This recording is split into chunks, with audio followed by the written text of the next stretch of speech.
Oh, it's just the New Year's. We're going to settle down next week, I promise.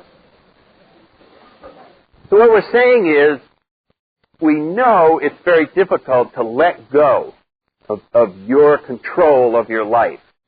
And we're not going to try to analyze it. We're just trying to very humorously go directly to the point that it's stupid to continue the plan you've been using.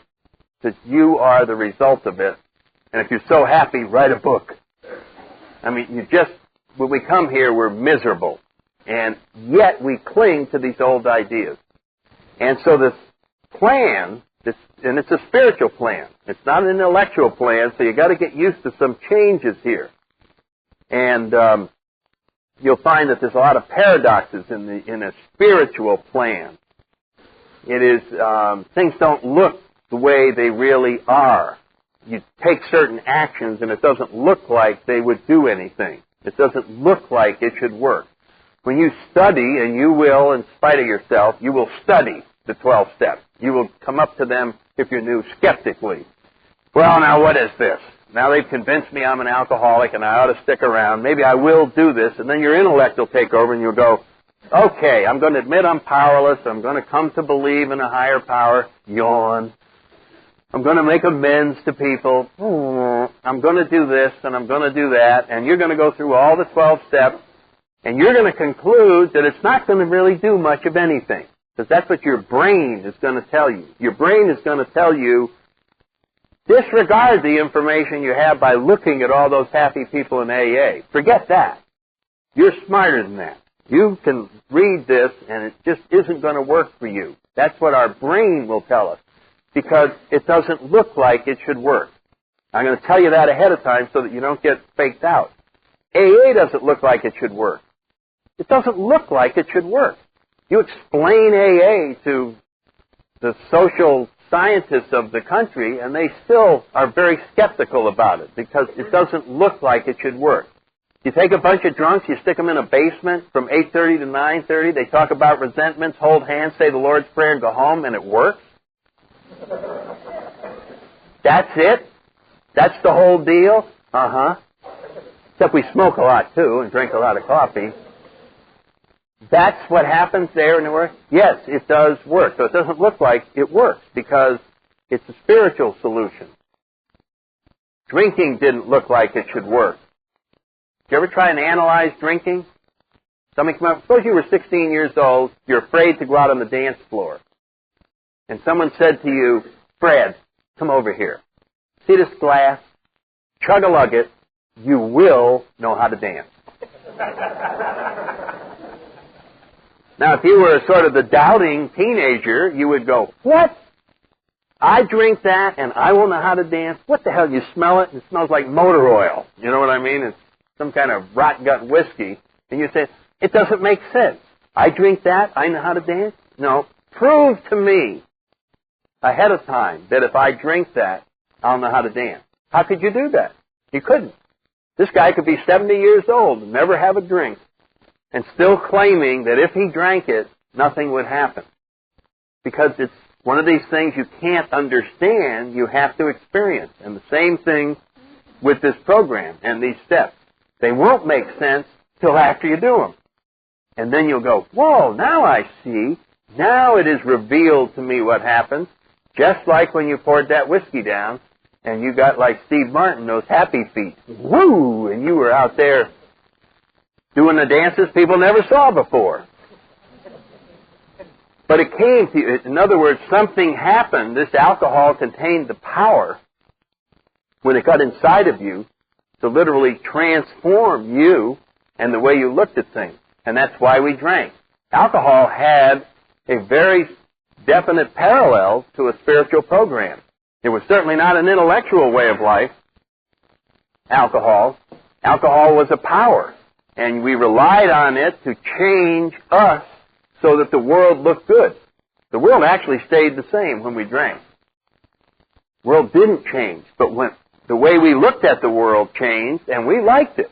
It's like it changed the world into Technicolor. And so drinking was my game plan for living, and it was for most of us alcoholics. What was your plan for living? It wasn't a very complicated one if you're the typical alcoholic. Your plan for living was, step one, get a drink. Right? A problem occurs. You're trying to make a decision. You're tired. You need energy. Whatever it is. What was step one in your plan for living? Go get a drink. And then more will be revealed. You remember that? It was like... You didn't really see the whole thing. You just knew if you did certain things, you would come up with the answer and you would know how to function in life perfectly. And so that was, alcohol was a very sort of a chemically spiritual path because it just did the same sort of thing that the program does, only much quicker. It's sort of an instant conversion. You just got 3 drinks down and you became serene. It was a marvelous transformation. And it all takes place in the privacy of your own body and mind. And nobody sees it coming. They see you all uptight, and then 15 minutes later they say, hi, you're buying everybody a drink and you don't have any money. And you have a day-at-a-time philosophy. Each drink can be merry. Tomorrow we could be dead. Who needs the rent money? It's not due for a week. I may be dead at the end of the month and I won't owe the rent. It was that wonderful freedom to be stupid. So anyway, there's a marvelous parallel between that. So all of this requires no intellect. That's the point. If you can check your brains at the door when you're beginning this program and simply follow it like you did when you went to kindergarten. You just become like a little child. Because what you're going to be done, if you're new, you're just going to be led out of the darkness by the people who are coming before you. And that's how it works. The longer people have been in AA, the closer they're getting to this wonderful answer, and they're pulling their pigeons, and they're pulling the next crowd, and we're all just going. And so when you're new, you just stick your hand out, and you get a sponsor, you get a home group, and just allow them to lead you right along.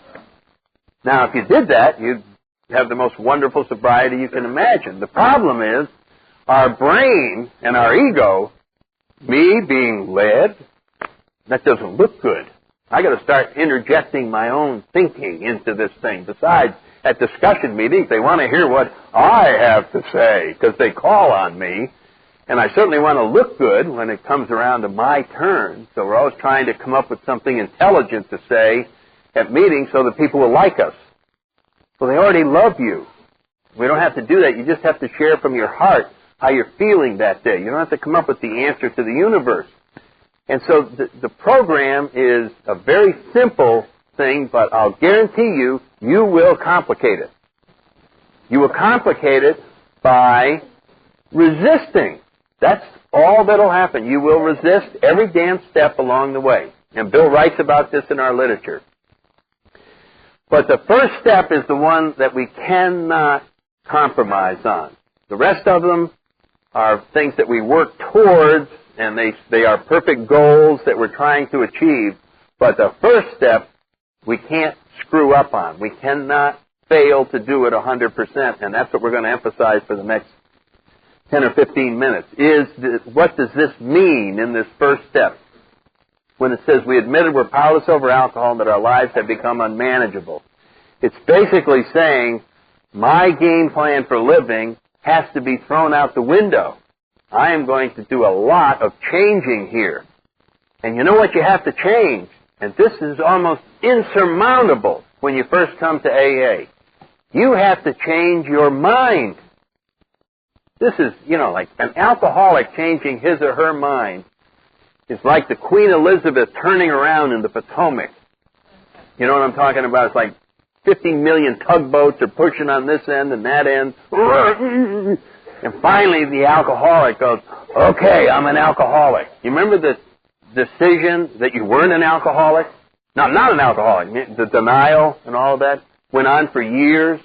And then finally, at whatever it was, all right, so I am an alcoholic. And have been for 31 years. And that's an amazing transformation. Yesterday you're not an alcoholic, and today you've been one for 31 years. Just think about